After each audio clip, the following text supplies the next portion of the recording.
My name is Asha Jaffar. I am a journalist and also a community worker based in Kibera, Nairobi. After COVID-19 was announced in Kenya, a lot of people got scared and they panicked, and a lot of people lost their jobs because in Kibera most people live hand to mouth and they depend on casual labor, that is construction work. They either work as nannies or house helps. So the COVID-19 greatly affected Kibera because most people do not have saving culture, they can't afford to save. So this idea came about because of the effect that I witnessed in the community, and the government was saying everyone should stay at home, social distance, but for me being born and raised in Kibera, I realized this is such a privilege that a lot of people could not stay in the house without having an income. So that's how the food drive came about, because we wanted to provide food for the families that had lost their jobs, and we also wanted to keep them in the house and also avoid the chances of them getting COVID and also spreading it in Kibera. I started the idea just putting up a Facebook post, created a poster, and started asking people to send money directly on my phone. And as we grew gradually, we started to become more professional. We set up an Mchanga account. We partnered with different organizations in the community, and we hired, or we got volunteers to come and help us, and also people who are professional enough, who can write proposals and things like that on our team. And from then on, first week of April, we did our first food drive. We fed 100 families, and up to now we are going to 1,700 families, and that's been through individual donations. Kenyans have been very supportive. People abroad have been very supportive. So it's been very great. It's been a very great initiative because it's been supported by people who understand what it's like to live in such a time. So far, the coordination is whereby we identify 10 villages. We identify villages which are in very much in need, and then we identify coordinators from our team who will be in charge of the villages. So in each village, we usually give packages according to the need of the people in that area, but that is after a survey and after mapping, going door to door and house to house, making sure that these individuals are really in a vulnerable position and they really need our support. To avoid issues of crowd and also how we take food is we do door to door. So we go and do our own shopping. That is maybe in the beginning we'll do it in Isli, but now we are doing it in Kibera to support local businesses. So we go and buy unga, rice, sugar, bar soap, porridge flour, 1 kg of beans, and 1 liter of cooking oil. And we chose things like unga in the biggest quantity because right now that is the food that can sustain people. You can eat once and that's it, because most people in Kibera cannot afford to take 3 meals a day. They can either do dinner and forgo lunch and breakfast, or do heavy breakfast and forgo lunch and maybe dinner they do very small amounts.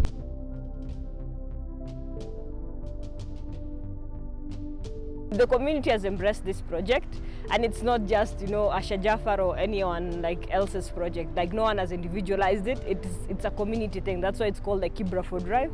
It doesn't have anyone's name, and I feel even if you go down to the community, people are this is a project that we love. Thank you so much, And when you don't give someone food, they're let me refer you to someone who's actually very needy. So it's been very nice, how the community is backing each other up right now and taking care of each other. The biggest challenge is Kibera has more than 500,000 people, and when you go to one area and you only have 10 bags, obviously people will be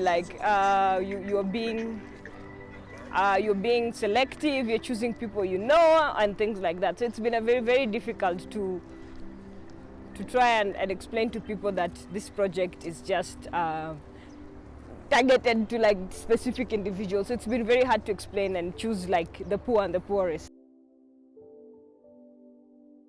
The government needs to rethink of either set up a budget, an emergency budget, because normally when there are floods, there's a budget for that. Normally when there's a fire or something, there's always money set for that to help families who've gone through that.